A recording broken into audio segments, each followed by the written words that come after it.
Señor, te damos muchas gracias por esta oportunidad, este privilegio que nos das de poder estar aquí reunidos. Te pido, Señor, que en esta tarde tú nos dirijas y que podamos, a la luz de tu bendita palabra, Señor, aprender cosas. Abre nuestros ojos para que veamos las maravillas de tu ley. Y gracias te damos porque tú eres nuestro Maestro, que nos guías y nos diriges a la verdad. Queremos en esta tarde aprender de ti, Señor. Quita todo obstáculo, cualquier impedimento, de la índole que sea, y que en esta tarde haya libertad para exponer tu palabra y para aprender de la misma. Gracias por todo, Señor, en el nombre de tu amado Hijo Jesús. Amén y amén. Vamos a estar leyendo en esta tarde una serie de textos, y por eso le he pedido a Vanessa y a otras personas que nos ayuden. Pero vamos a abrir la Biblia primeramente nosotros en esta tarde por una carta que el apóstol Pablo le escribe a Tito. Sabéis que el apóstol Pablo tenía la costumbre de establecer la obra, abrir la iglesia, atenderla un tiempo y después poner al frente de esas obras a obreros que habían trabajado con él, que habían aprendido bajo su ministerio. Vemos cómo dejó en la ciudad de Éfeso a Timoteo, al cual le escribe 2 cartas, pero a este joven pastor llamado Tito, lo deja en la isla de Creta. Y en el capítulo 2 de Tito capítulo 2, versículos 1 y 2, leemos algo muy interesante. Pablo está hablando acerca de las características que tienen que tener los ancianos en las iglesias, también las mujeres mayores, los jóvenes, los que sirven a otras personas. Y en los primeros versículos encontramos algo que me ha llamado mucho la atención y de lo cual quiero hablar en esta tarde. Pero tú habla lo que está de acuerdo con la sana doctrina. Que los ancianos sean sobrios, serios, prudentes, sanos en la fe, en el amor, en la paciencia. Y sigue contando y pidiendo cosas, ¿verdad? La frase que me llamó la atención, y es el tema que queremos hablar esta tarde, es cómo tener una fe sana. Cómo tener una fe sana. Dice la Biblia que el apóstol Pablo le pedía a Timoteo que los ancianos, que el liderazgo de la iglesia, tenían que tener una fe sana. Indagando por distintos textos del Nuevo Testamento, veo que a veces se menciona la fe, pero no siempre desde un punto de vista positivo. Hay como muchos tipos de fe, incluso también muchos niveles de fe. Y el apóstol Pablo y el Señor, a través de sus palabras, nos dice que la fe del creyente tiene que ser sana. Hablaremos después cómo se puede tener una fe sana, y también nos tendremos que preguntar si la fe que yo tengo está sana o está un poco enferma, ¿no? En Lucas 9:54 vamos a leer el primer texto, donde podemos ver a unos discípulos del Señor que lógicamente tenían fe, pero una fe muy extraña.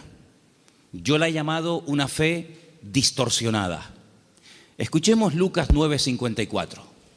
Viendo esto, sus discípulos Jacobo y Juan dijeron: Señor, ¿quieres que mandemos descienda fuego del cielo como hizo Elías y los consuma? Unos discípulos del Señor le están proponiendo al Señor: Señor, ¿quieres que oremos para que caiga fuego del cielo y destruya a esta gente que no ha querido recibirnos? Y dice: ¿pero qué estáis diciendo?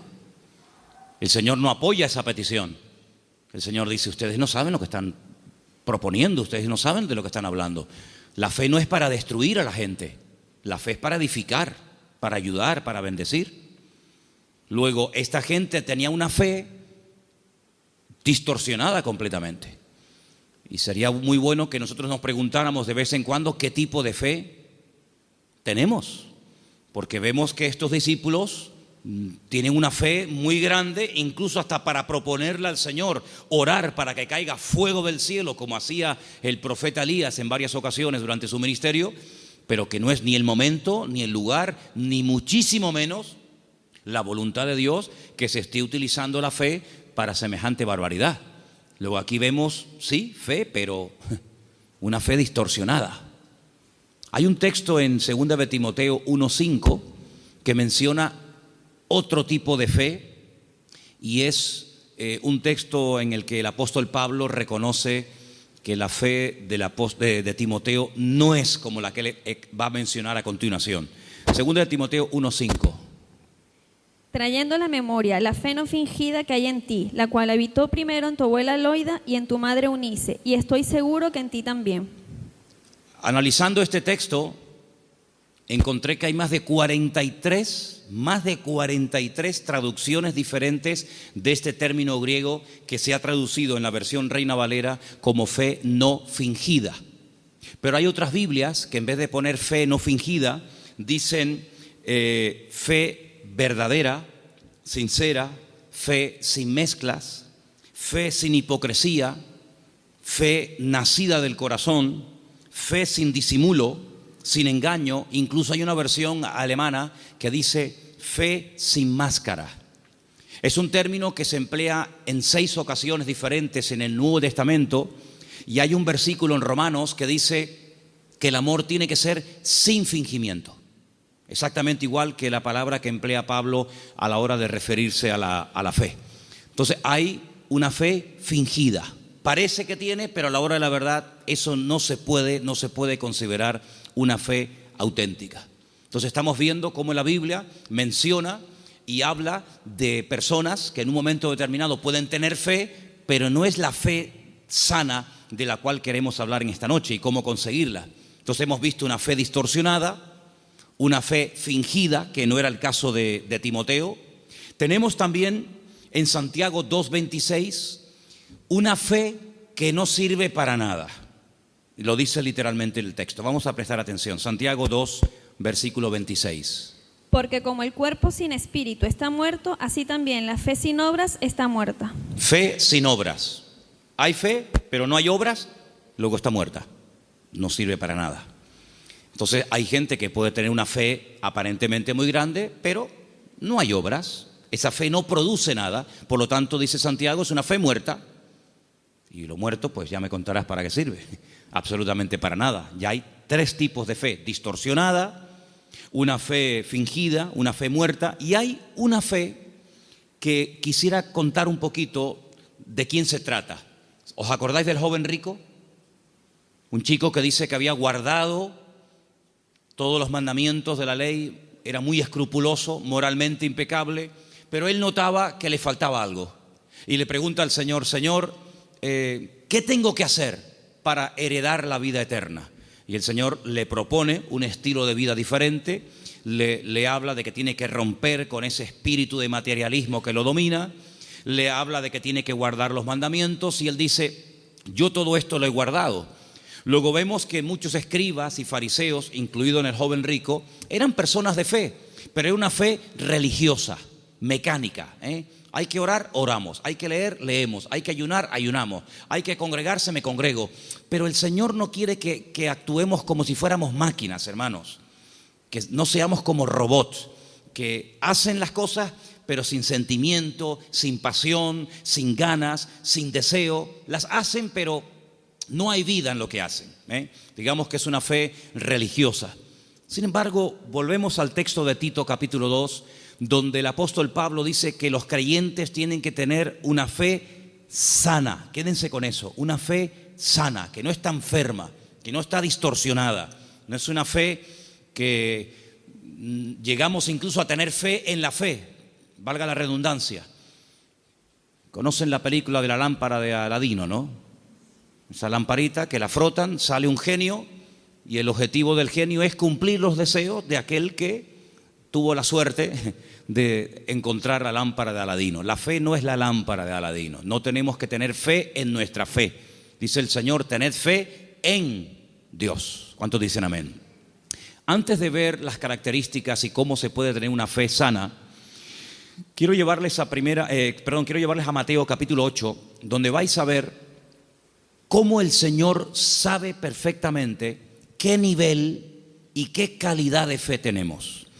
En Mateo capítulo 8, a partir del versículo 5, se relata la historia de una visita de Jesús a un pueblo llamado Cafarnaún, que significa el pueblo de Naún.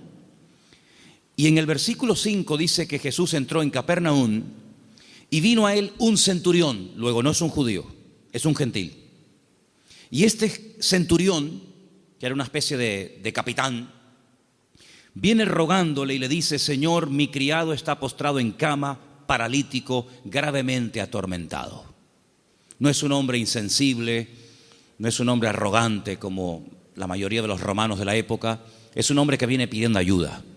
Y viene pidiendo ayuda a un judío. Luego aquí hay un acto de humildad muy grande. Y le dijo el Señor: yo iré y le sanaré. Versículo 8. Respondiendo el centurión le dijo: Señor, no soy digno de que entre bajo mi techo. Solamente di solamente la palabra y mi criado sanará. Esto es tremendo. Porque también yo soy hombre bajo autoridad y tengo bajo mis órdenes soldados. Y le digo a este: ve y va. Y le digo a otro: ven y viene. Y a mi siervo: haz esto, y lo hace. Al oírlo Jesús se maravilló y dijo a los que le seguían: de cierto os digo que ni aún en Israel he hallado tanta fe.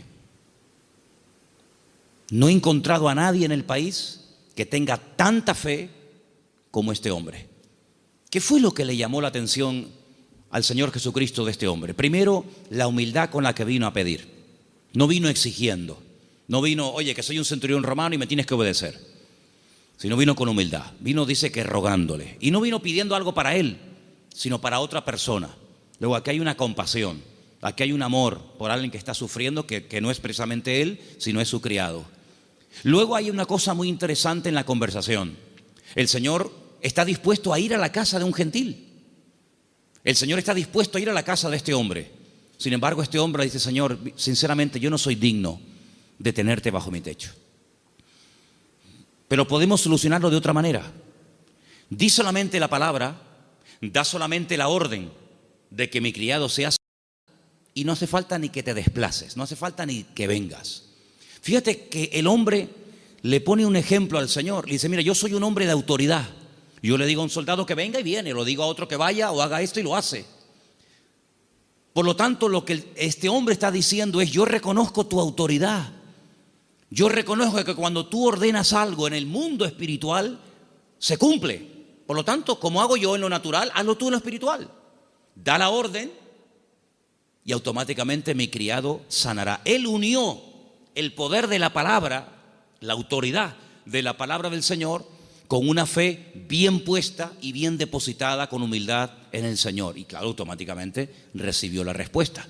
Entonces el Señor dice que en todo Israel no había encontrado a nadie que tuviera tanta fe, una fe tan grande, tan firme, tan madura como la de este hombre.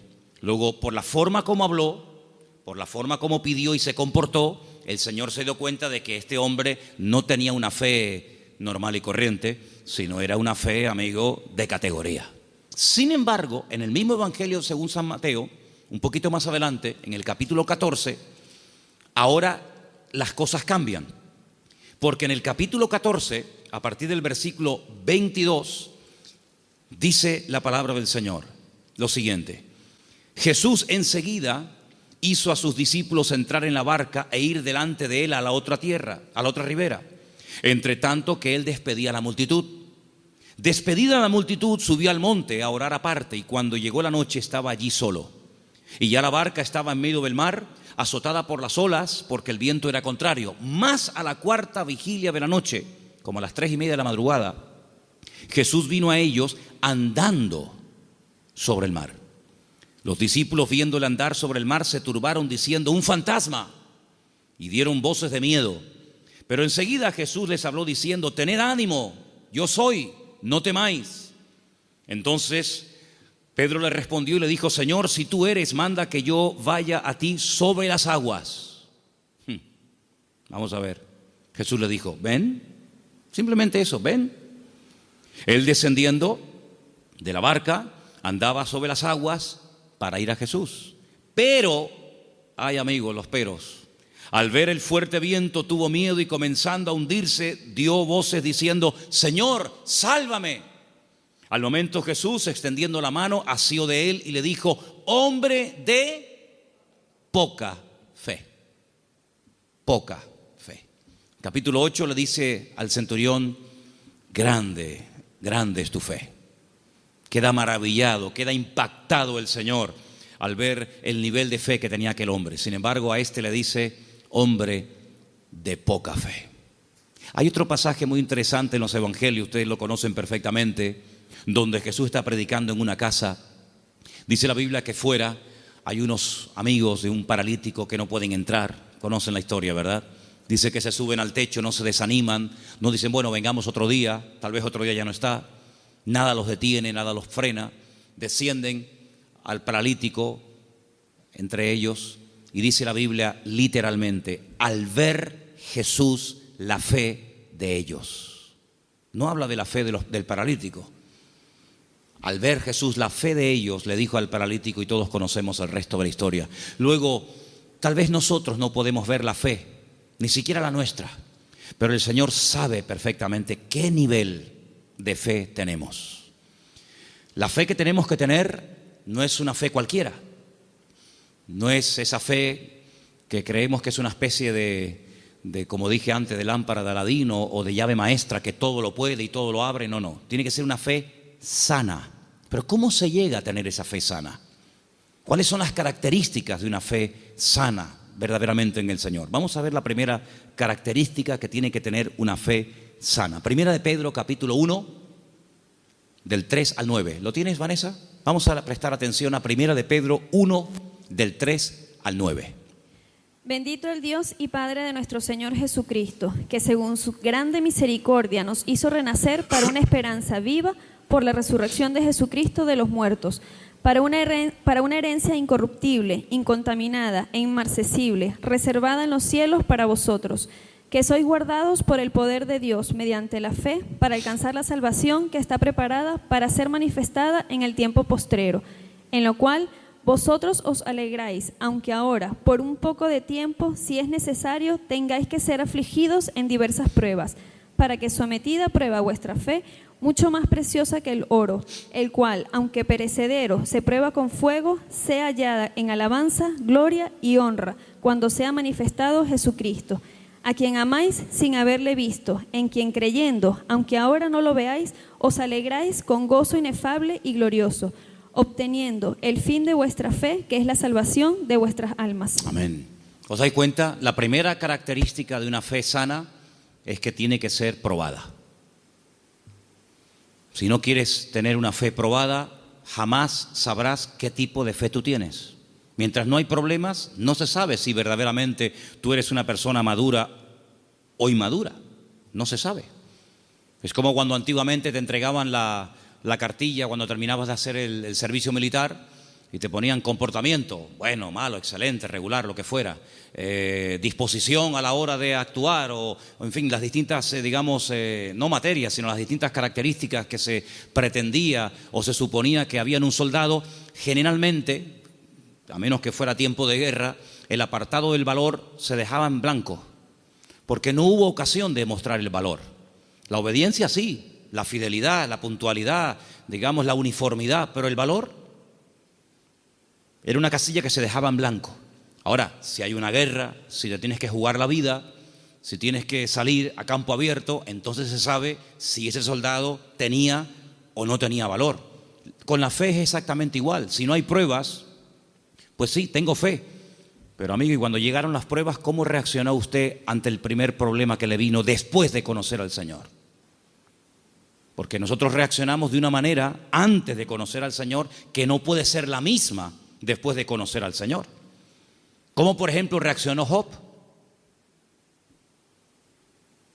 Job no era judío, Job era un gentil, pero tenía tan clara su confianza y su fe en el Señor que después de las pruebas aún estaba mejor que antes de las pruebas. Antes de las pruebas era un hombre rico, la vida le sonrió, tenía hijos, matrimonio que funcionaba perfectamente, aparentemente, tierras, criados, prestigio, casas, un patrimonio increíble y no había ningún problema. El Señor permitió El Señor permitió, porque todo lo permite el Señor, que las cosas comenzaran a ir de diferente manera. Perdió en una semana a todos los hijos, no a uno, a todos, los varones y las hembras. Perdió todos los animales. Eso era una tragedia en aquel tiempo. Las cosechas se le pudrieron. La mujer se le volvió en su contra. Él cayó enfermo. Las casas se le derrumbaron. Los amigos, ni te cuento. Si uno dice, bueno, pero ¿dónde está Dios en todo esto? Nunca estuvo Dios más cerca de Job que cuando era probado. Cuando más cerca Dios estuvo de Job y cuanto más cerca Job estuvo del Señor fue en el tiempo de la prueba. En ningún momento se quejó. Argumentó, habló con el Señor, todo lo que tú quieras, pero en ningún momento claudicó y dijo, no merece la pena, no sirve de nada llevar una vida íntegra, llevar una vida de santidad, porque al fin y al cabo, mira, estoy pasando lo peor que los que no creen en ti, Señor. Al final, cuando termina todo aquel ciclo de pruebas tremendas, que no sabemos exactamente cuánto tiempo duró, Él dice cosas tremendas. Él dice, yo de oídas te había oído, pero ahora mis ojos te ven. Ahora es cuando yo verdaderamente he conocido qué tipo de Dios, qué naturaleza es la de mi Dios. Ahora he experimentado la fidelidad de Dios. Ahora he experimentado la sanidad del Señor. Ahora he experimentado el consuelo del Señor. Y por eso, claro, Él dice esa famosa leyenda, esa famosa frase, aunque Dios me mate, lo voy a seguir adorando, porque yo sé que mi Redentor está vivo. Entonces las pruebas no lo destruyeron, al contrario, lo fortalecieron de tal manera que al final Él tiene que orar por los demás y nadie por Él, porque solamente venían a cuestionarle, a criticarle, a poner el dedo en la llaga y bueno, a decir todo tipo de barbaridades. Por lo tanto, la fe sana, la fe verdadera, tarde o temprano, ha de ser probada. Y dice la Biblia que la actitud que tenemos que tener ante las pruebas es de gozo. Es encima, ¿sí? Encima. Tener por sumo gozo cuando os halléis en diversas pruebas, sabiendo que la prueba de vuestra fe produce paciencia. Porque una fe, para que sea sana, tiene que tener un ingrediente indispensable y es paciencia. La fe sin paciencia puede convertirse en temeridad. Y tú dices, pero la fe tiene que ir acompañada de paciencia. Hombre, claro, si no se termina convirtiendo en desesperación. No entiendo nada. Oro, pido con fe y no recibo. ¿Pero cómo es esto? Entonces, si no va acompañada del ingrediente de la paciencia, al final terminas desesperándote porque crees que no tienes fe, que has cometido un pecado, que te han hecho algo malo, etcétera, etcétera, y comenzamos a decir tonterías, y toda tontería, toda queja, todo lamento que salga de nuestros labios lo que hace es que va deteriorando, enfermando, debilitando cada vez más la fe. Y en vez de ser una fe sana, es una fe pero enferma. Entonces vemos que la característica de una fe sana es que ha sido probada por el fuego. Es interesante notar que hay un momento en el que el Señor le dice a Pedro, Pedro, Satanás ha venido para pedirme permiso porque os quiere zarandear como al trigo. Eso es una revelación de parte del Señor, porque en ningún momento encontramos en los evangelios a Satanás hablando con Cristo pidiéndole semejante cosa. Eso es una revelación que el Señor contó. En esas cosas que le ocurrían a nivel personal al Señor, dice, Él os va a zarandear como el trigo, pero yo ya he rogado previamente por ustedes para que vuestra fe no falle. Y una vez que seáis confirmados, vete y confirma a tus hermanos. En otras palabras, el Señor no descarta en ningún momento que un creyente en algún momento determinado de la vida pueda ser sacudido o pueda ser zarandeado, es decir, probado. Y entonces ahí esa fe se puede demostrar y comprobar si verdaderamente la fe que usted tiene es una fe a prueba de bombas o es una fe que le dura hasta la primera prueba. En la parábola del sembrador dice la Biblia que hay semillas que brotaron muy rápido, pero dice cuando salió el sol quemó la semilla y no dio fruto. Y cuando están en privado, los discípulos le preguntan al Señor o le piden al Señor que les explique la parábola del sembrador. Y Él les dice, mira, las semillas que caen junto al camino y brota rápido son los que reciben la palabra, al momento la reciben con gozo, pero como no tienen raíces, cuando sale el sol, que son las pruebas y las dificultades de la vida, las pruebas de la vida, secan, son de corta duración. Entonces la prueba lo que hace es que fortalece nuestra fe para que nuestra fe pueda estar preparada para la siguiente prueba y así de esa manera tener una fe robusta y madura que ha soportado las pruebas. Es como cuando se construye un puente, se hace una prueba de carga. No se abre al público, decir, bueno, abran, ¿y si se cae? Hay que hacer una prueba de carga. Ponen el puente todo lleno de camiones cargados a tope y los dejan ahí un tiempo para que si el puente resista, pues si el puente resiste la prueba, pues entonces se puede abrir el tráfico al público. Exactamente igual. Nuestra fe tiene que ser probada y tiene que ser probada donde necesita ser probada.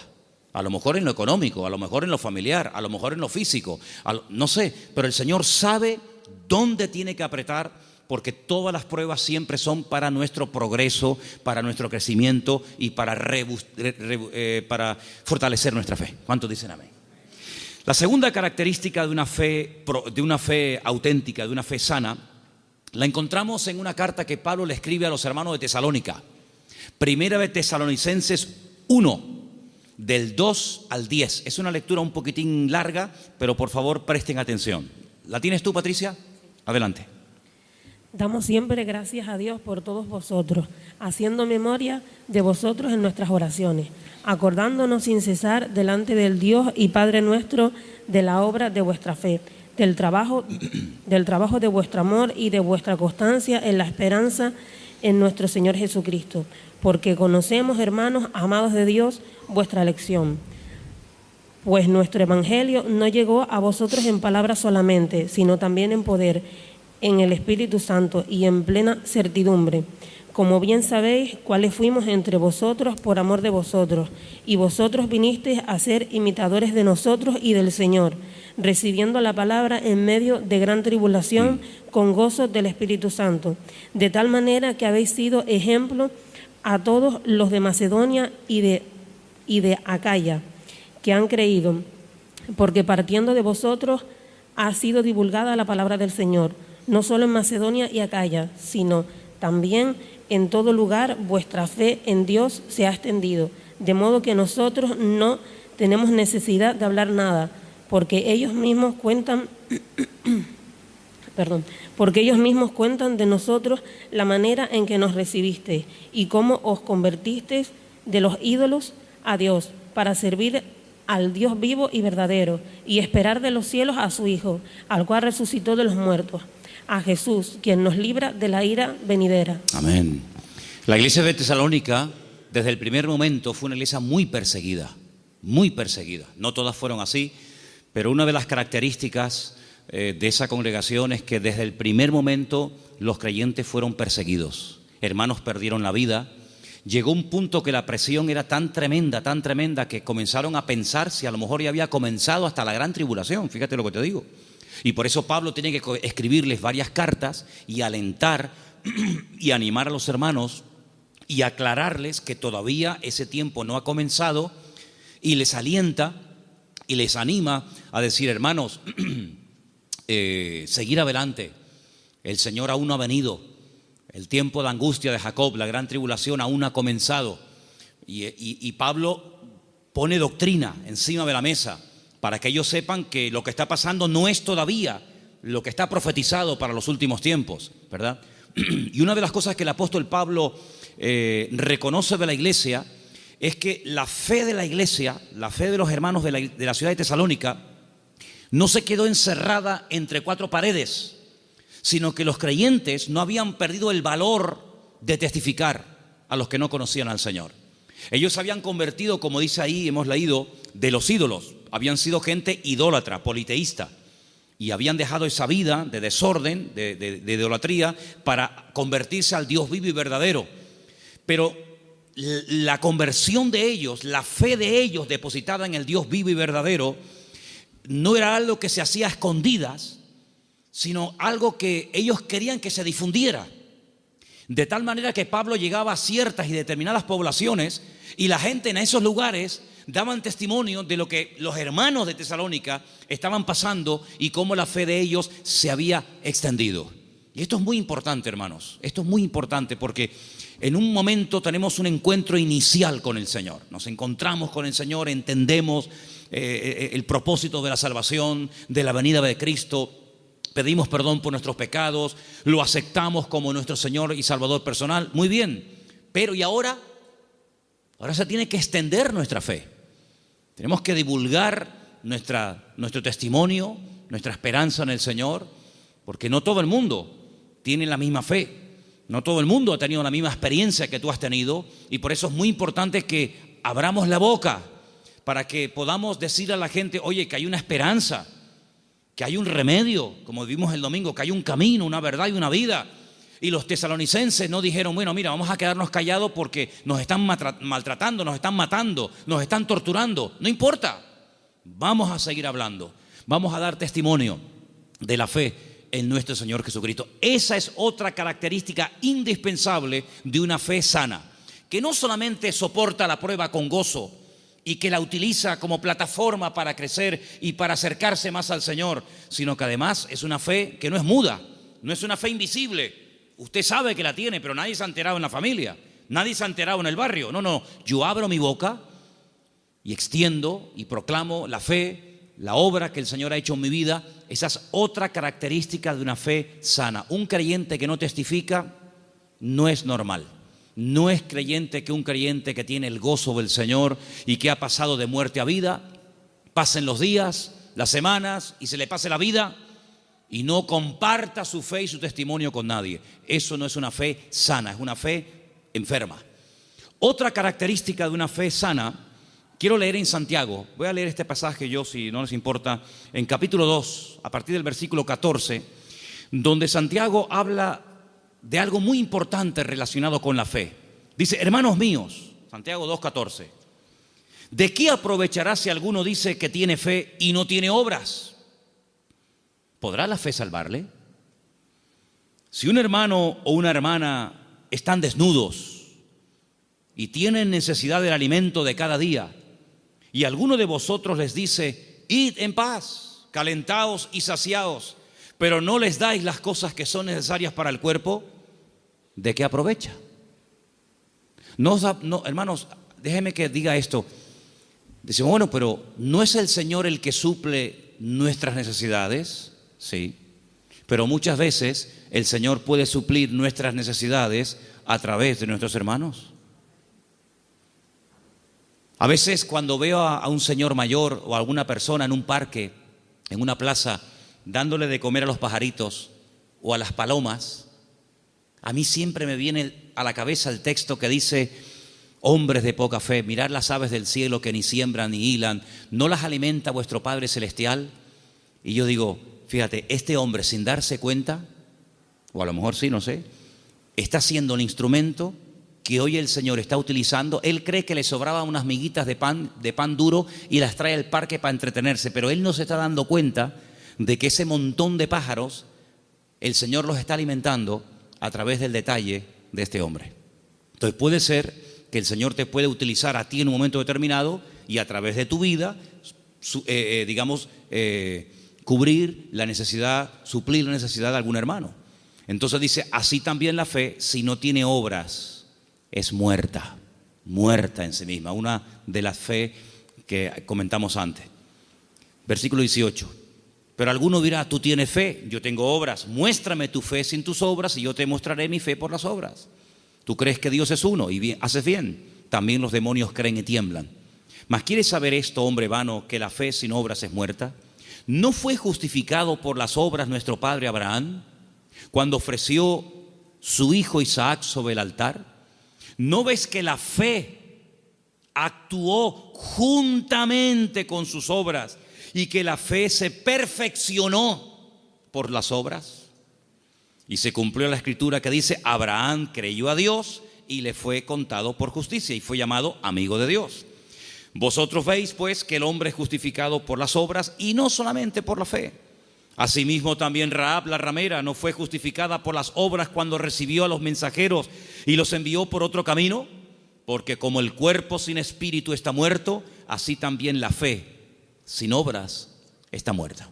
Luego, una característica de una fe sana, que es lo que nos interesa y estamos hablando esta noche, es que es una fe que produce, una fe que hace obras. No es una fe teórica, No, yo creo, pero no hago nada. No, es una fe que hace obras. ¿Cómo se sabía que Abraham tenía fe en el Señor? Bueno, pues yo estaba justamente leyendo hoy ese pasaje y dice la Biblia que este hombre viaja desde el sur de Israel, desde una ciudad llamada Beersheba, recorre todo el desierto del Negev, llega hasta el monte Moria, allí en Jerusalén, y antes de llegar deja a unos criados y le dice, bueno, guárdeme aquí el asno, el burrito, que dice, iremos, adoraremos y volveremos. Y a veces seguimos leyendo el pasaje y nos olvidamos de decir, no, espérate un momento, mira lo que acaba de decir. Iremos, adoraremos y volveremos. Pero ¿cómo dice volveremos si Abraham sabe que tiene que subir al monte Moria y sacrificar, es decir, matar a su hijo Isaac? Dirás en todo caso, volveré. La Biblia dice que Abraham tenía tanta fe en el Señor que creía que si mataba a su hijo Isaac, el Señor se lo podía resucitar y volverlo a tener con él. Y en cierto sentido, eso fue lo que pasó. No lo mató, sabemos el resto de la historia, pero él en su corazón lo había sacrificado antes de subir al monte Moria. ¿Se da cuenta? Pero la fe de Abraham no quedaba simplemente en un acto de obediencia, sino que iba mucho más allá. Bueno, yo lo mato, yo lo sacrifico porque al fin y al cabo es lo que Dios, mi Señor, me ha pedido, pero creo que Él me lo puede dar de entre los muertos. Y es que nunca nadie había resucitado, hermanos. Él no puede decir, no, es que ya resucitó fulanito o tal. No había resucitado nadie. ¿Cómo sabía Abraham que el Señor podía resucitar muertos? Porque Abraham conocía a Dios. Y la fe auténtica, la fe sana, no es una fe ciega, no es una fe irracional, es una fe basada en hechos, en realidades. ¿Y qué mejor realidad que conocer a Dios y conocer su palabra? Yo dije en una ocasión que hubo un momento en nuestra vida en los que creímos en un Dios que prácticamente no conocíamos. Cuando nosotros la primera vez aceptamos al Señor, ¿qué sabíamos del Señor? Pues muy poca cosa. No conocemos hoy nosotros al Señor mejor que hace años atrás cuando lo conocimos o lo recibimos en nuestro corazón, ¿sí o no? Por supuesto que sí. En aquel momento fue un acto de fe. Yo necesité fe, créame, yo particularmente, yo no sé usted, pero yo necesité mucha fe porque yo no creía en Dios. No creía en Dios, sencillamente. Para mí no existía. Y yo necesité que Dios me diera fe para poder creer en Él. Pero créanme, hermanos, y lo digo con toda sinceridad, yo hoy en día no necesito fe para creer en Dios. Yo es que sé que Dios existe. La fe se necesita para creer en lo que usted tal vez no ve o no ha recibido y tiene fe de poder recibirlo. Pero yo no necesito fe para creer en mi Padre. Yo no necesito hoy por hoy fe para creer si este libro es o no es la palabra de Dios. Es que yo sé que es la palabra de Dios. Por lo tanto, la fe tiene que ir en aumento, tiene que ir creciendo, tiene que ir madurando. Y por eso, amados hermanos, hay momentos en los que en la vida de ciertos y determinados personajes los milagros tenían que verse muy asiduamente, un poco como para sacudirlos y para provocar la fe en ellos. Pero hay un momento en nuestra vida en los que prácticamente ya no necesitamos tantos milagros cada día, porque el hecho de que el Señor sea mi Señor, ya para mí eso es más que suficiente y sé que todo lo demás vendrá por añadidura. ¿Cuántos dicen amén? Hay gente que continuamente le pone pruebas al Señor. Señor, ¿será tu voluntad esto? Señor, ¿será tu voluntad lo otro? Señor, voy por aquí, Señor, voy por allá. Bueno, pues si constantemente le tienes que estar poniendo pruebas a tu Dios, es porque no lo conoces mucho. Porque si tú sabes que a tu marido no le gustan las lentejas, no sé si hay algún marido, perdón si alguien se sienta aludido, pero si tú sabes que a tu marido no le gustan las lentejas, no dices, se las voy a poner a ver si le gustan o no le gustan. Ya te ha dicho de todas las formas que no le pongas lentejas que no le gustan. Por lo tanto, como ya lo sé, no se las pongo. Pero yo sé que lo que le gusta es el potaje de berros. Entonces, en la medida en la que tú conoces a tu marido, a tu esposa o a tu hijo, a quien sea, tú te comportas de una forma diferente con él o con ella, ¿sí o no? En la medida en que tú conoces a Dios, yo no tengo que decirle a Dios, Señor, ¿se puede hacer esto o no se puede hacer? Voy a poner un papelito con un sí y con un no. Soplo y el que se quede en la mesa, no hace falta jugar a eso. porque yo ya conozco a mi Dios y yo sé lo que le gusta y lo que no le gusta. Leía en el día de ayer algo tremendamente interesante. Dice Pablo, es que la ley no fue dada para el justo. La ley fue dada para el homicida. La ley fue dada para el que no conocía a Dios y tienes que decirle todo, le tienes que contar todo. Pero José nunca leyó la Biblia. Y José era capaz de decir, eso no lo puedo hacer, porque si yo hago eso, yo peco contra mi Dios. ¿Os acordáis? Cuando es tentado con la mujer de Potifar, él podía haber dicho, bueno, ¿dónde está escrito que esto es pecado? No estaba escrito por ninguna parte, pero es que él conocía a Dios. Y cuando una persona conoce a Dios, aunque no tenga mucho conocimiento de la Biblia, conoce más del Dios de la Biblia que de la Biblia del Señor y sabe perfectamente discernir, dice, esto no es de Dios, esto no es del Señor. Porque el que conoce al Señor, dice la Biblia, hay un texto muy bonito que dice, el pueblo que conoce a su Dios se esforzará. Y nosotros, amados, queridos hermanos, no dejamos de pecar por miedo al castigo, sino no pecamos por temor a Dios, por respeto al Señor, que es muy diferente. Amén. Otra característica de una fe madura, tal vez le puede sorprender esta frase, es que no tiene miedo a las aventuras. En Génesis capítulo 12, quiero que vean este pasaje conmigo. Génesis capítulo 12, versículo 1. Hay una palabra aquí muy bonita que la hemos leído en muchas ocasiones.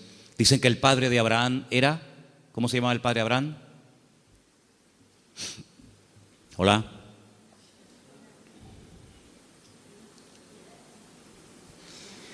El padre de Abraham se llamaba Taré. Y cuenta la leyenda que el padre de Abraham, Taré, podía ser una persona muy importante en el ejército de Nimrod. ¿Y quién era Nimrod? Uno de los peores personajes de la historia. Terrible, terrible. El primer hombre poderoso de la tierra. Un tipo de anticristo, para que me entendáis. Un hombre idólatra, un hombre tremendo. Y hay muchas leyendas y muchas historias, no solamente en el pueblo de Israel, sino en el mundo árabe y en otras culturas que hablan mucho de Abraham, porque Abraham es el personaje que le cae bien a todo el mundo. Le cae bien a los árabes, le cae bien a los cristianos, le cae bien a los judíos. Es un personaje que todo el mundo lo quiere. Es el padre de todos. Y hay una leyenda que dicen que un día el padre de Abraham, que era vendedor también de ídolos, se fue y dejó a Abraham al cargo de su tienda de imágenes. Y Abraham rompió todos los ídolos de su padre menos uno. Y cuando el padre viene, le pregunta al hijo, hijo, ¿pero qué has hecho? Me has roto todos los ídolos, todas las imágenes. Y le dice, no, lo que pasa es que vino una señora con un plato de comida para ofrecer una ofrenda a los ídolos y como este ídolo, que es el más poderoso que tú tienes, no quería compartir la comida con los demás, los destruyó a todos y se comió la comida a él. Y le dice el padre, pero hijo, ¿qué cuento me estás contando? Si son ídolos de piedra, son incapaces de hacer esto. Y Abraham le dice, pues papá, si tú mismo has reconocido que son ídolos de piedra que no puedan hacer esto, ¿por qué los adoras? Es una leyenda que cuentan los árabes, ¿no? Hablando acerca de la fe de Abraham. Pues este hombre, cuando vivía en aquella tierra, versículo 1, Génesis 12:1, dice, el Señor le había dicho, fíjate el tiempo del verbo, no está llamando el Señor ahí a Abraham, dice, ya le había dicho. Es como, oye, que ya te he dicho, ya te lo dije el otro día, te lo estoy recordando. Ya el Señor le había dicho a Abraham. ¿Qué le había dicho? Vete de tu tierra, de tu familia o parentela, de la casa de tu padre, a la tierra que yo te mostraré. Fíjate que el primer verbo está en pasado y el último está en futuro. Ya le había dicho el Señor, a la tierra que yo te mostraré. ¿A dónde voy? No lo sé, yo te lo mostraré, ya te lo diré. Pero hay una promesa, entre el cumplimiento de la promesa y la obediencia, hay una palabra muy interesante. Dice, yo haré de ti una nación grande. Te bendeciré, te engrandeceré. Engrandeceré, tú serás bendición. Bendeciré a los que te bendigan. Y a los que te maldijeren, maldeciré. Serán benditas en ti todas las familias de la tierra. Y se fue Abraham como el Señor lo había dicho. Entonces vemos que este hombre en base a una promesa, en base a una orden de parte del Señor, él emprende una aventura. Y por eso este punto que he dicho, que para tener una fe sana, uno tiene que estar dispuesto a correr aventuras con el Señor. No podemos tener todo bajo control. Hay creyentes que todo lo quieren tener bajo control. Y eso es totalmente imposible. Quiero tener bajo control las facturas, lo que tengo que pagar, lo que tengo que hacer, lo que tengo que decir. Tengo que tener... Hermano, en la vida de un creyente verdadero, tienes que dejar una puerta abierta a la vida de fe, a una vida de aventura. Esto no tiene ni pies ni cabeza, diría un padre a un hijo. Pero hijo, ¿a dónde va? Es que no lo sé, padre. Pero, ¿qué sentido tiene esto? Yo leía hoy una frase en un libro que la tengo por aquí apuntada y me llamó mucho la atención y la quiero compartir con ustedes. Y la frase que leía dice: lo que nosotros llamamos seguridad muchas veces no es más que un freno para una vida de fe. Esto me impactó muchísimo, No, es que hay que tener una seguridad en la vida, tú. Ya, oye, ya no tengo 20 años, ya tengo una edad y uno ya tiene que ir pensando las cosas. Me parece muy bien. Pero cuando vamos a la palabra de Dios, nos encontramos que a veces Dios llama a gente ya con 80 años. Y tú dices, ¿pero dónde va este hombre con 80 años? Pues tú no ves que cuando tú eras joven lo intentaste y fue un fracaso lo que hiciste, que incluso hasta terminaste matando a una persona. Y el Señor llama a un hombre que en el pasado ha fracasado y se ha refugiado como un prófugo en el desierto, cuidando ovejas que no son ni de él. Y ahora tengo que volver atrás. ¿A qué? A hacer la voluntad de Dios. Pero en esta ocasión no como tú la que quisiste hacer en tu yo, en tu ego, sino hacerla en mi nombre. Y lo manda a Moisés, a Egipto, con 80 años. Y Abraham le da unas promesas increíbles con una edad que uno dice, ¿y por qué no le dio estas promesas cuando tenía 18, 20 o 30 años? ¿Por qué esperó tanto el Señor en sorprender y en usar a este hombre? Hermanos, nosotros no somos los que ponemos los tiempos. Los tiempos los pone el Señor. Por eso les dije antes que un ingrediente indispensable de una fe sana es la paciencia. Una fe que no va acompañada de paciencia te puede crear problemas a ti personalmente. Porque cuando tú pides y cuando tú oras y no recibes, la Biblia dice que si pedimos y no recibimos, se puede convertir en un tormento al alma, en un tormento al corazón. Y por eso el que tú pidas no significa que inmediatamente tus órdenes se tienen que cumplir. Vuelvo a repetir el ejemplo de antes. La fe no es la lámpara de Aladino. Encomendamos al Señor nuestra vida, nuestras situaciones, confía en Él y Él hará, decía el Salmo 37, ¿os acordáis? Entonces, una fe sana tiene que ser probada, tiene que extenderse, no puede quedar ahí reducida, anclada, encerrada herméticamente en tu vida. Es una fe que produce obras. Es una fe que es que por lo que haces se nota que tiene fe. Hombre, vamos a ver, un hombre que está dispuesto a sacrificar a un hijo, ¿qué más prueba que ello? Cuando le dice el Señor a ese hijo el día de mañana, quédate en Beersheba y siembra en el desierto, y este hombre siembra en el desierto y no cuestiona a Dios diciendo, oye, pero ¿cómo que siembra en el desierto? Esto es un disparate, es una locura. ¿Cómo voy a sembrar la semilla? ¿Cómo voy a sembrar semillas en arena? Y el hombre lo hace y Dios lo prospera, ¿verdad? Vemos en la Biblia que hay momentos en los que Dios le dice a la gente, oye, ¿tú estás dispuesto a ir en contra de la corriente? ¿Tú estás dispuesto a hacer lo que yo te diga, aunque aparentemente sea un disparate? A ese tipo de vida no tenemos que cerrarnos. Yo no digo que tengas que ir por ese camino toda tu vida, pero no descartes la posibilidad de que en un momento Dios te lleve la contraria. ¿Puede el Señor llevarnos la contraria? ¿Puede el Señor sorprendernos a estas alturas? Quiero decirles algo que llevo tiempo queriendo decirlo y siempre se me olvida. Siempre se me olvida. Cuando llego a casa digo, pero si yo vine de Galicia y quería decirles esto y todavía no se lo he dicho. Ahora me acaba de venir a la cabeza y se lo voy a decir. Fui a predicar un día a una iglesia en Galicia. No voy a decir ni el sitio porque sabe Dios a dónde llegan estas predicaciones. Fui a predicar a un lugar y el pastor de esa iglesia, que llevaba ya mucho tiempo al frente de esa congregación, me dice que se va a ir a otra ciudad, a empezar otra iglesia. Digo, muy bien. Y él sigue hablando y me dice, es que esta iglesia en la que yo ya he estado años, yo creo que ya ha dado todo lo que tenía que dar. Hemos hecho evangelismo, hemos hecho retiros, hemos hecho campamentos, hemos hecho vigilias, y yo creo que esta iglesia ya ha dado todo lo que tenía que dar, y voy a comenzar en otra parte. Y cuando yo llegué a casa y comencé a pensar en lo que este hermano me había dicho, es un buen hombre, es un buen pastor, no estoy hablando de un pseudo pastor, estoy hablando de un hombre de Dios. Pues yo dije, Señor, es interesante en la vida, porque en la vida tiene que saber uno hasta dónde tiene que llegar. La Biblia nos enseña que el sueño de Moisés era entrar a la tierra prometida. El Señor dijo, no, hasta aquí llegaste, amigo. Pero no voy a cruzar el Jordán, no, es que soy Moisés, me da igual. Yo si quieres te enseño la tierra, pero aquí se acaba tu vida, amigo. A partir de ahora le pasas el relevo a Josué. Y vemos que Moisés no entró en la tierra prometida. Y tan grave fue lo que hizo, aparentemente delante del Señor fue gravísimo, para no dejarlo entrar, tú imagínate, ¿verdad? Vemos, por ejemplo, a David. ¿Cuál era el sueño de David? El sueño de David era levantar un templo a Dios. Ese era el sueño de David. ¿Se lo había pedido el Señor? No. De hecho, el Señor le dice a través del profeta Natán, le dice, ¿dónde me vais a meter a mí? Si el cielo es mi trono y la tierra es el estrado de mis pies, ¿qué casa me vais a construir a mí? Pero si quieres hacerla.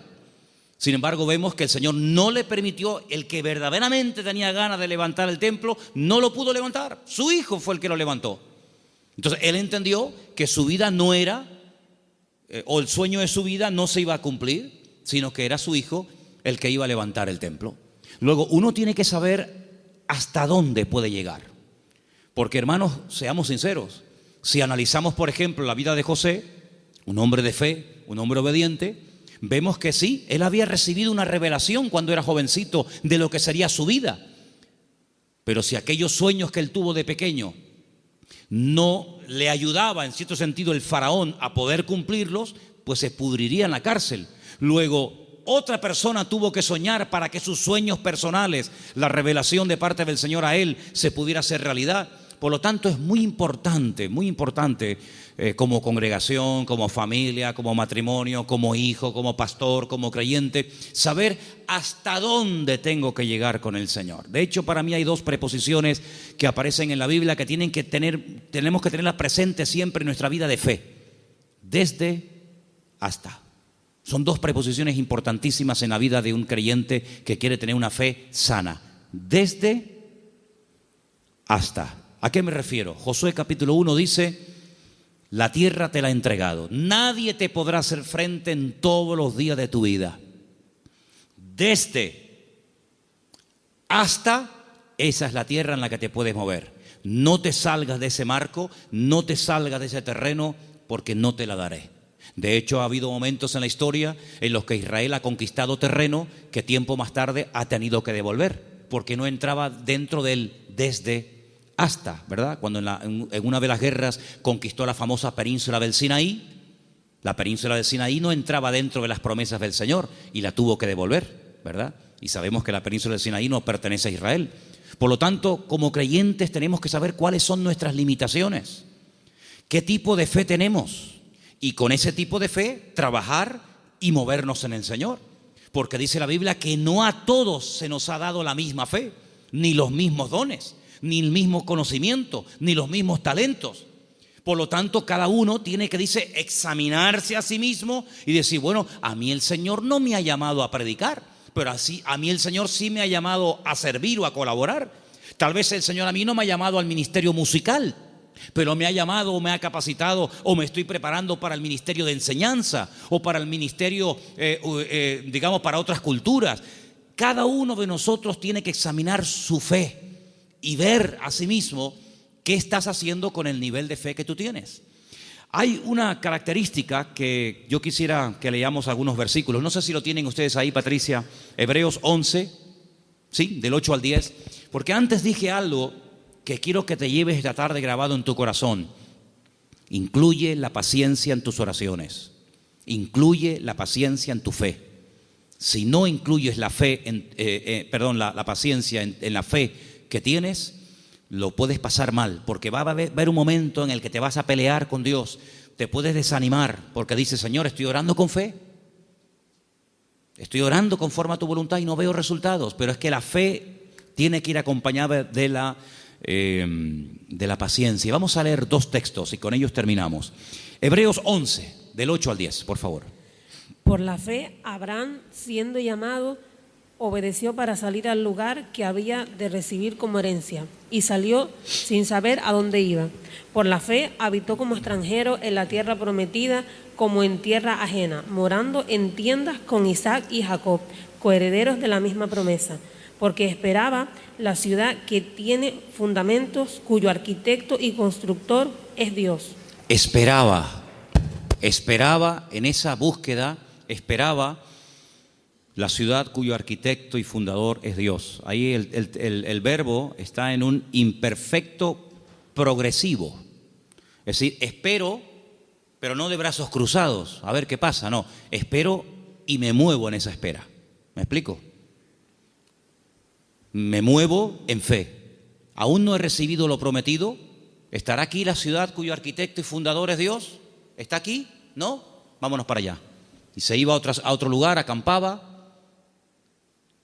Yo lo que busco es la ciudad que ha construido mi Dios. Una ciudad firme, estable. Vivo en tiendas de campaña, pero no importa, yo estoy buscando una ciudad que tiene fundamentos. Pasaba un tiempo, aquí no es. Bueno, dice la Biblia, y esto es un misterio tremendo, que dice que la llegó a ver. La llegó a ver y la saludó, como diciendo, algún día yo estaré allí. Yo les dije una vez que a mí me llamó muchísimo la atención, porque esto es algo que dice el Nuevo Testamento. Esto no lo dice el Antiguo Testamento. La Biblia no dice en el Antiguo Testamento en ninguna parte que Abraham buscaba la ciudad cuyo arquitecto y fundador es Dios. Eso no lo dice en ninguna parte. Eso lo dice el Nuevo Testamento en la carta a los Hebreos. Luego hay una transmisión oral, cosas que se contaban de padres a hijos, de generación en generación, que no están escritas en la Biblia, pero que llegaron hasta los tiempos del Señor Jesucristo, y el que escribió la carta a los Hebreos, que puede ser Pablo, Apolos, Lucas o quien fuera, él, inspirado por el Espíritu Santo, dice en la carta, si fuera mentira, Dios no le hubiera permitido que lo escribiera, que Abraham lo que en el fondo buscaba no era agua en el desierto. Lo que él buscaba era una ciudad cuyo arquitecto y fundador es Dios. Y tú dices, ¿qué ciudad es esa? ¿Qué ciudad es? Una ciudad que ha hecho Dios. Bueno, yo solamente conozco una. ¿Cuál es? Pues la Nueva Jerusalén, ¿sí o no? No hay otra. Bueno, pues cuando hemos ido muchas veces a Israel, en el famoso Museo del Templo, pues resulta que al principio ustedes saben que hay unas habitaciones que te van explicando la historia de la Biblia con unos cuadros gigantes, unos cuadros enormes. No dejan sacar fotografías, no dejan hacer películas, pero bueno, yo lo tengo aquí grabado en mi cabeza. Y hay un cuadro enorme que yo me quedé mirando, digo, esto es increíble, Se ve. Son allá, claro, ya Isaac no era un niñito de 4, Isaac tenía entre 35 y 40 años cuando va al monte Moria con su padre. Algunas veces la gente se imagina que ven mi niño, ven bonito, ven, ponte aquí. No, Isaac era un hombre ya hecho y derecho. Y lo pone sobre el altar y se ve el altar de piedras con Isaac amarrado de pies y de manos. En el fondo se ve unas zarzas con un carnero allí enroscado. Se ve a Abraham con el puñal en alto, pero él está mirando al cielo y es a lo que voy. Y se ve en el cielo el templo de Jerusalén, todo como si fuera de oro. Se ve el templo y Abraham mirando el templo de Jerusalén. Por eso los judíos dicen que lo que Abraham vio en el monte Moriah fue el futuro templo de Jerusalén, y ese es el monte donde se construyó el templo de Jerusalén. Y yo cuando miraba aquello digo, pero si los judíos no leen el Nuevo Testamento, si los judíos tienen prohibido leer el Nuevo Testamento, ¿cómo saben ellos que Abraham allí en aquel sitio, según la versión judía, él vio el templo de Jerusalén? Y yo en el Nuevo Testamento veo que Abraham lo que vio fue la Nueva Jerusalén. Bueno, algo se tuvo que transmitir a lo largo de la historia, de boca en boca, ¿verdad? De generación en generación, que llegó hasta los tiempos de la carta de los Hebreos, donde vemos que Abraham vio algo y dice que la vio. Entonces, amados hermanos, el nivel de fe de Abraham era algo tan espectacular que ¿cómo va a tener el temor de sacrificar a un hijo cuando sabe que Dios se lo puede resucitar? ¿Cómo va a tener él temor de dejar la herencia de su padre y quedar totalmente desheredado a la hora de salir del hogar cuando él sabe perfectamente lo que Dios le está prometiendo? La fe no tiene lugar a la duda. La fe es certeza, la fe es convicción. Ahora, si yo tengo un buen trabajo, pongamos un ejemplo sencillo de entender. Si yo tengo un buen trabajo, gano bien, estoy contratado fijo, tengo mis pagas, ya tengo una antigüedad, etcétera, etcétera, me va bien, me encuentro a gusto, y de repente me ofrecen otro trabajo, una de dos. O el que me ofrecen tiene que ser 1000 veces mejor que el que tengo, o no tiene ningún sentido que yo deje este buen trabajo por un trabajo que en el fondo no sé si me van a pagar, si no me van a pagar, si tienen solvencia, si no tienen solvencia, si estos van serios, si estos van broma. ¿Tú sabes lo que significó dejar todo? Papá, que me voy. ¿Pero te vas a dónde? No sé. ¿Y por qué? Es que Dios me llamó. ¿Pero qué Dios te llamó? Era una aventura, era un disparate. Pero un disparate para el hombre que tiene una fe enferma. Un disparate para el hombre que se pone encima de una mesa y empieza a sacar cálculos y saca la calculadora y dice: esto es un disparate, esto no va a funcionar bien, esto no tiene ni pies ni cabeza. Para el hombre natural, dice la Biblia, que las cosas de Dios son un disparate, son locura. Pero para el hombre que tiene el Espíritu de Dios, dice que la fe te permite, hay distintos niveles, ¿verdad? Hay un momento en el que la fe, si crece, si madura, si se extiende, una fe probada, etcétera, te permite ver por la fe y llamar las cosas que no son como si ya fuesen. Tú imagínate que yo mañana llego aquí y les digo: hermano, a partir de ahora me llamo Daniel, ya no me llamo Manolo. Sería un choque, ¿no? Sería un impacto. Bueno, pues eso fue lo que tuvo que hacer Abraham: convencer a su mujer de que ahora Dios le cambió el nombre, convencer a sus 300 criados, y encima el nombre que Dios le ha puesto es un nombre que tiene que ver con algo que no es real. Si le hubiera puesto un nombre que significaba anciano, pues oye, te pega como anillo al dedo porque eres un viejito. O si te hubiera puesto un nombre que no sé, pero es que le puso un nombre que significaba padre de multitudes. Y claro, más de uno habrá dicho: pero bueno, es que este hombre este hombre va de mal en peor. Se pone un nombre que no tiene nada que ver con la realidad. Pero es que la fe te permite estar por encima de lo que llamamos realidad. Porque yo pregunto, ¿la realidad cuál es? ¿La que vivimos o la que Dios quiere que vivamos? Porque la Biblia dice que la vida es sombra. Y la sombra no es la realidad. La sombra proyecta una realidad. Y la Biblia dice que vivimos en un mundo que es de sombra. Sin embargo, cuando conocemos a Dios, nos damos cuenta que la sombra de Dios, para que nos entendamos, se proyecta muchas veces en lo que nosotros llamamos realidad, pero que realmente la realidad no es lo que vemos, sino lo que no vemos. Porque dice la Biblia que las cosas que vemos son temporales, pero las que no vemos son eternas. Y la Biblia dice, hay una promesa, que el justo por la fe vivirá. Pero en el texto original hebreo no aparece el verbo vivir, sino aparece el verbo ser. El texto dice: el justo por la fe existirá. Porque una cosa es vivir y otra cosa es existir. La existencia la da el Señor. Y cuando nosotros conocemos a Dios, comenzamos a descubrir que la vida que muchas veces nosotros llamamos seguridad no es más que un freno y un impedimento para ver la grandeza y descubrir el poder de nuestro Dios. Por eso quiero terminar recordando las 5 características de una fe sana. Preguntémonos si las tenemos. La fe sana tiene que ser tarde o temprano probada. Una prueba que no duele no es prueba. Una prueba que no afecta en algún momento determinado tu estado de ánimo, pues no es prueba ni a nada. Dije hace tiempo que una característica de que estás siendo probado es que no entiendes nada. Si entiendes, no te estás probando el Señor. Si lo entiendes, no es una prueba. Una característica de que estoy siendo probado es que no entiendo lo que me está pasando. Eso es una prueba.